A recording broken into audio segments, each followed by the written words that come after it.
Azərbaycan klublarından bu mövsüm Avrokuboklarda mübarizəyə ilk olaraq Sabah başlayacaq. Avropa Liqasında ölkəmizi təmsil edəcək Sabah yenə hamını təəccübləndirib.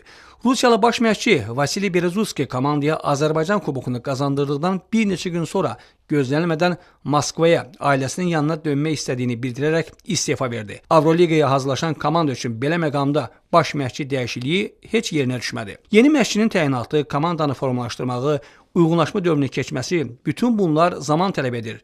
Rəqibə isə bunlar üstünlük verir. Sloveniya təmsilçisi Selye bəlkə də çoxuna rahat bir rəqib kimi görünür.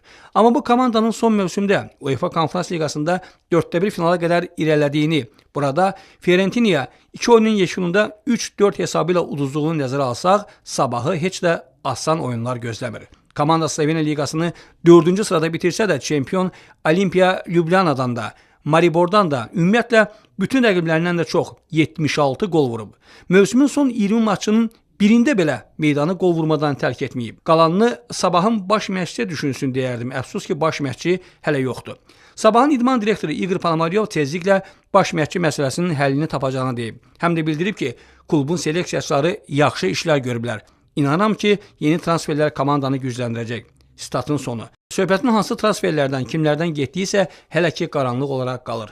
Müsbət məqam odur ki, Sabahla vidalaşan John İrazaballa çıxmaq şərti ilə qalan heyət üzvləri yerindədir.